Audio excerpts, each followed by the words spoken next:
Oke, Assalamualaikum warahmatullahi wabarakatuh. Annyeonghaseyo. Selamat sore teman-teman. Ketemu lagi bareng channel LPK G2G Tegal. Pada pertemuan kali ini saya akan menguraikan tentang bagaimana cara bekerja di Korea Selatan. Nanti akan saya ceritakan dari mulai proses awal sampai proses akhir. Oke teman-teman, langsung saja kita mulai dari awal, alur tentang bagaimana cara bekerja di Korea Selatan. Oke, lanjut. Untuk saat ini sektor pekerjaan yang ada di Korea Selatan untuk tenaga kerja Indonesia ada dua. Yang pertama adalah sektor manufaktur, atau yang lebih dikenal, yang teman-teman tahu adalah sektor pabrik. Untuk sektor manufaktur sendiri itu nanti akan mendapatkan izin visa, yaitu visa E9. Yang kedua adalah sektor fishing atau perikanan. Untuk sektor fishing atau perikanan sendiri nanti visa yang akan didapat dari Kedutaan Besar Korea adalah visa E9 dan E10. Nanti akan kita jelaskan kenapa untuk sektor fishing atau perikanan ada dua visa jenisnya, yaitu visa E9 dan E10. Jadi yang perlu teman-teman pahami bahwa untuk saat ini sektor pekerjaan di Korea Selatan yang dibutuhkan adalah hanya dua sektor pekerjaan, yaitu sektor manufaktur, pabrik, dan sektor fishing, yaitu perikanan. Adapun sebetulnya masih banyak sektor pekerjaan lain ataupun izin visa lain, tetapi yang untuk saat ini ada di bawah naungan pemerintah kita, yaitu BNP2 TKI yang sekarang sudah berganti nama BP2MI, hanya dua sektor, yaitu sektor manufaktur dan sektor perikanan. Jadi teman-teman lebih hati-hati ketika ada tawaran di luar sana untuk bisa memberangkatkan seseorang bekerja di Korea Selatan dengan iming-iming proses yang cepat dan untuk bekerja di sektor selain dua sektor ini. Oke, lanjut teman-teman.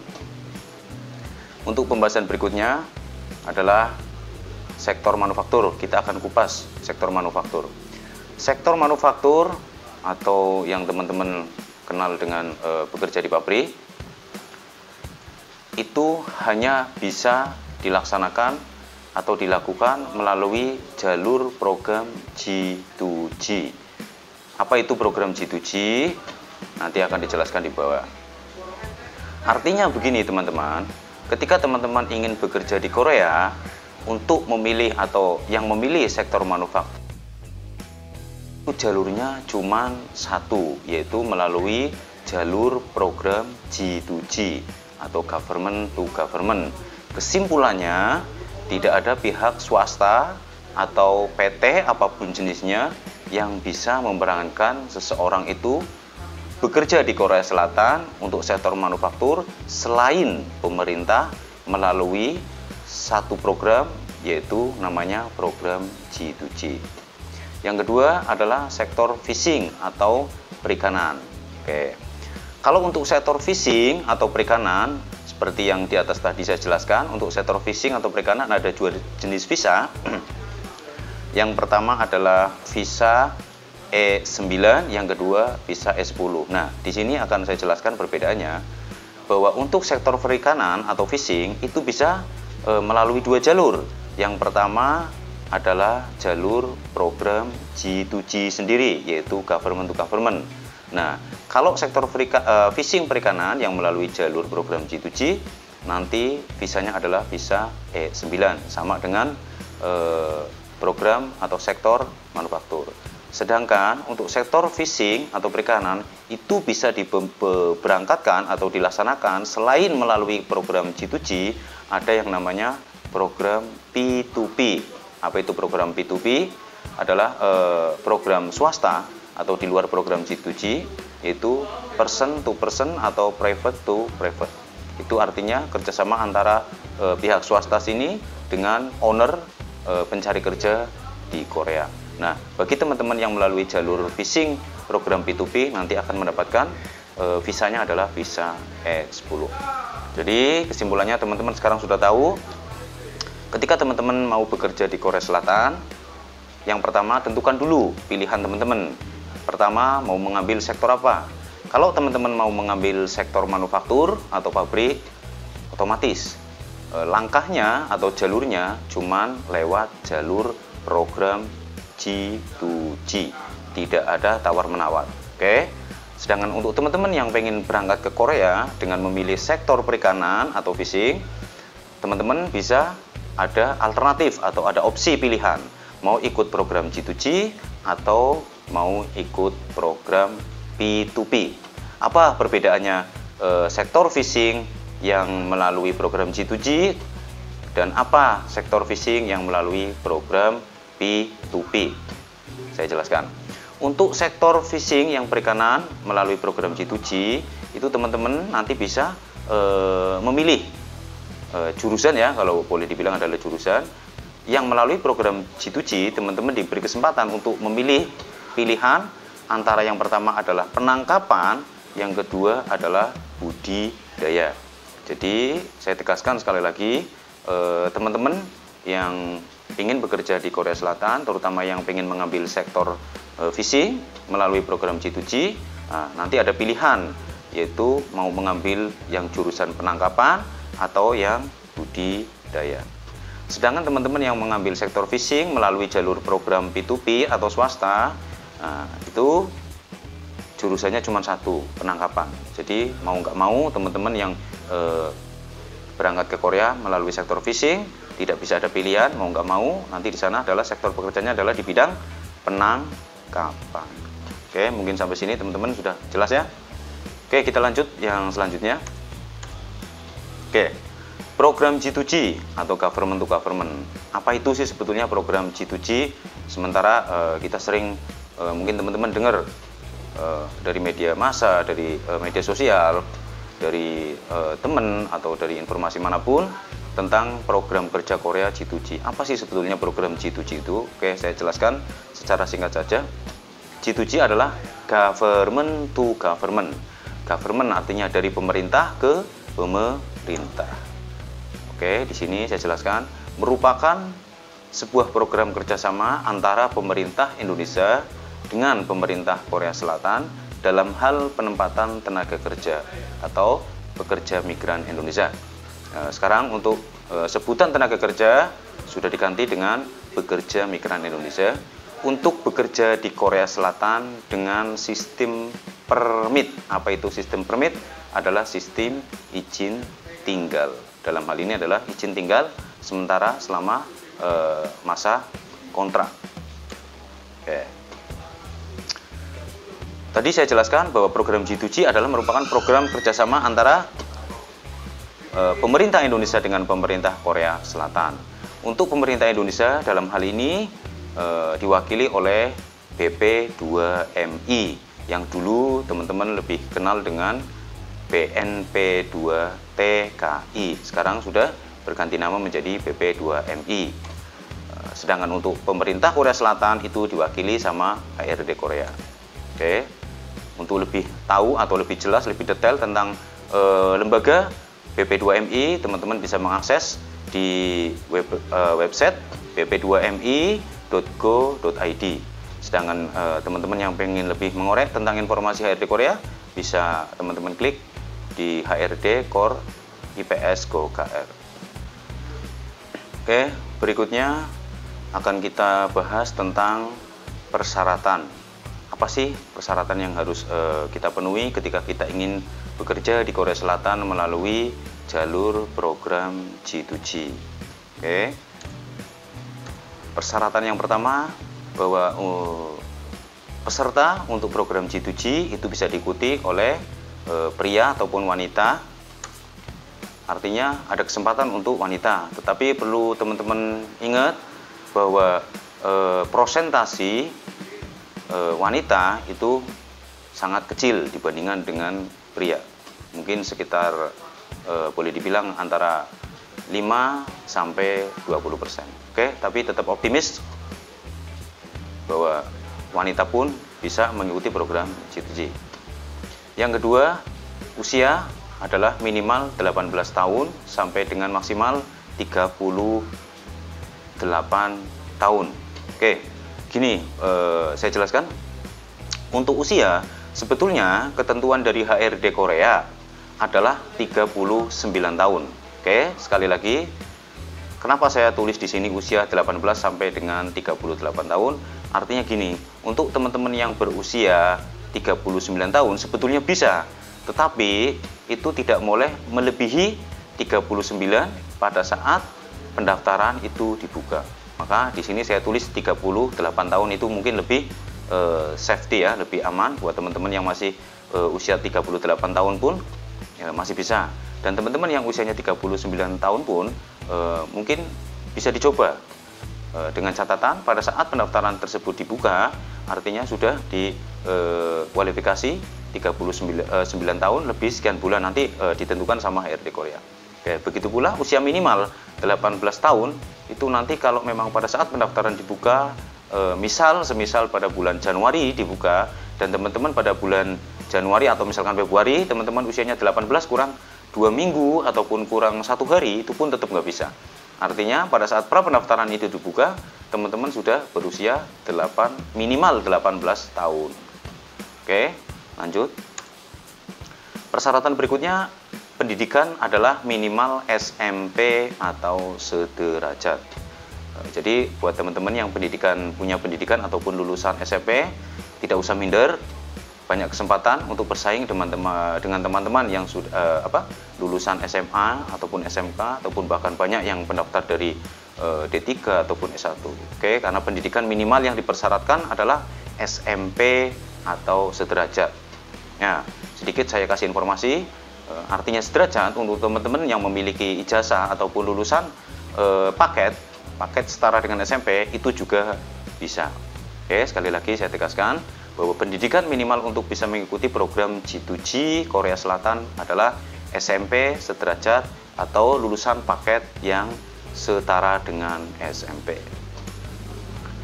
Persyaratan umum berikutnya adalah sehat jasmani dan rohani. Oke, salah satunya adalah tidak memiliki kelainan genetika buta warna. Oke. Persyaratan umum berikutnya adalah tidak memiliki riwayat ilegal di Korea Selatan. Apa maksudnya? Untuk teman-teman yang pernah tinggal di Korea Selatan secara ilegal, artinya teman-teman tidak bisa mengikuti program G2G. Karena untuk teman-teman yang pernah tinggal di Korea Selatan secara ilegal, saya yakin di keimigrasian sudah ada catatan tersendiri. Oke, itu persyaratan umumnya. Sekarang kita lanjut persyaratan khususnya. Persyaratan khusus. Yang pertama, teman-teman disyaratkan harus lulus ujian IPS TOPIK. Apa itu ujian IPS TOPIK? Saya jelaskan di sini. IPS TOPIK kepanjangan dari Employment Permit System Test of Proficiency in Korea, yaitu merupakan sebuah ujian kecakapan bahasa Korea atau ujian bahasa Korea dengan sistem poin berbasis CPT atau Computer Based Test. Ujian IPS TOPIK ini meliputi tes reading atau membaca dan tes listening ataupun mendengar. Kalau tes semenjak berlakunya sistem CPT atau Computer Based Test, soalnya sekarang sudah 40 soal, 20 reading dan 20 listening.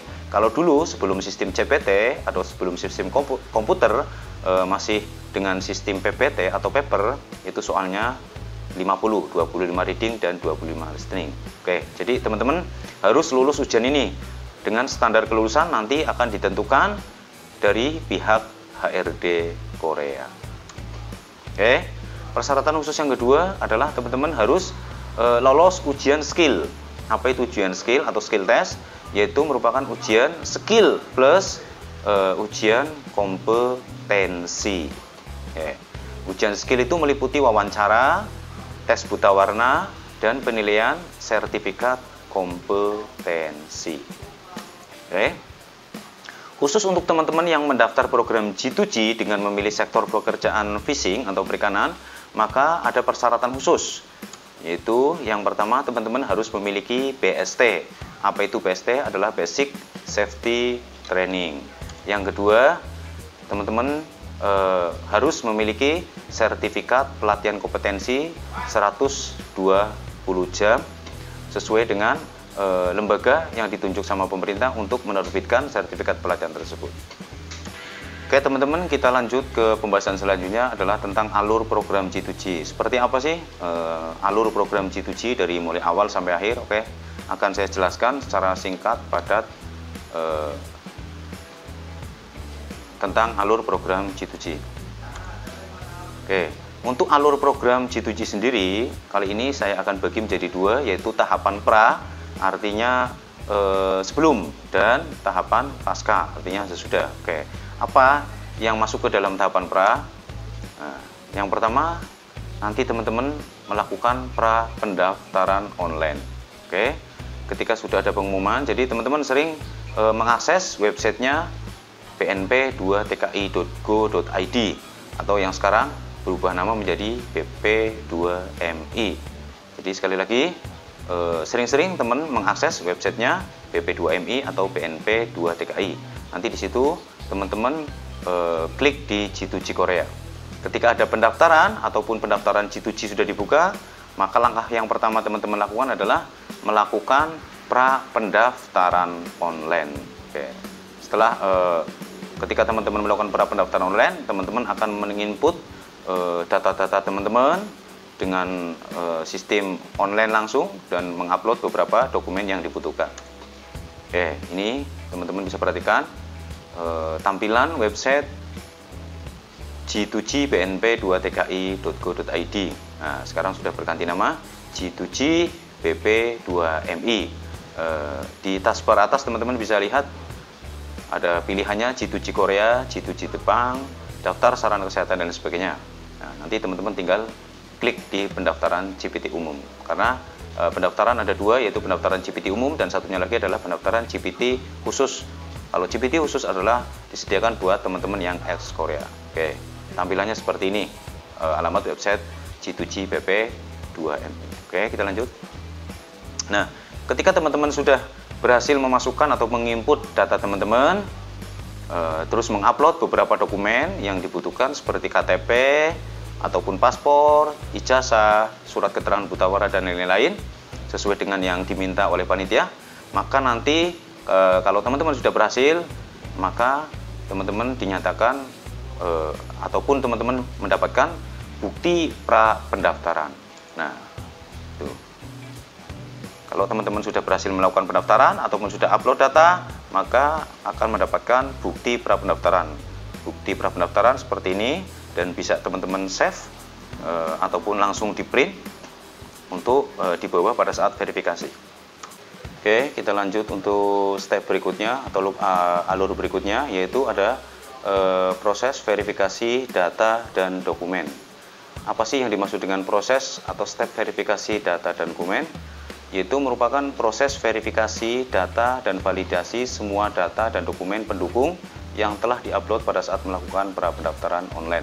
Oke, jadi untuk tahap verifikasi ini nanti teman-teman akan mendapatkan jadwal verifikasi sesuai yang telah ditentukan oleh HRD Korea bekerja sama dengan BNP2TKI atau BP2MI.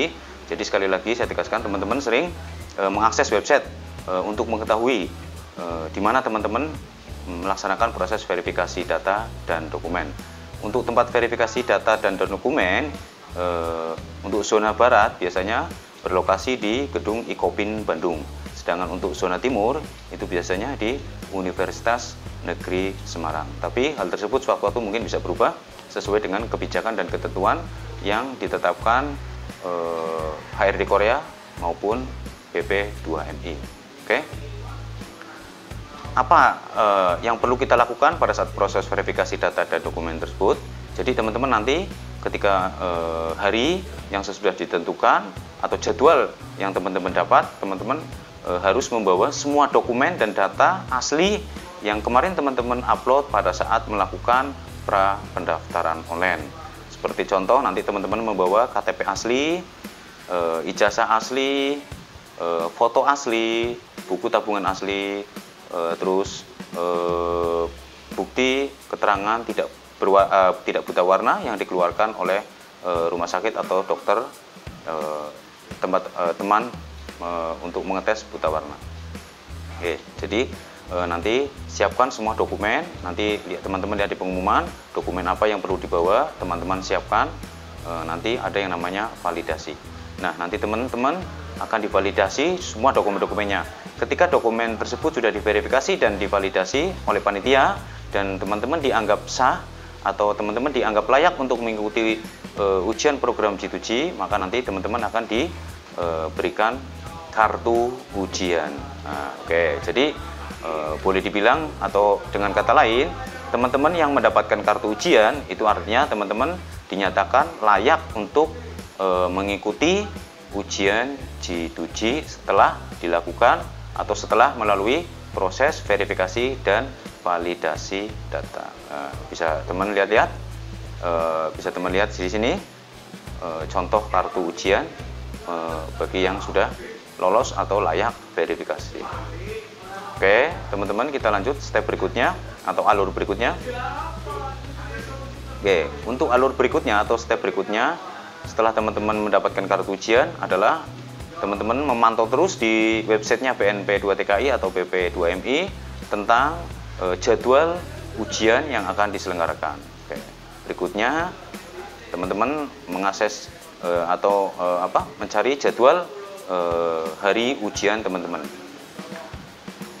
Di sini teman-teman akan melaksanakan alur atau step berikutnya, yaitu berupa ujian IPS topik. Yaitu seperti tadi di atas sudah saya jelaskan, ujian IPS topik adalah ujian kecakapan bahasa Korea dengan sistem poin berbasis CPT atau Computer Based Test. Oke.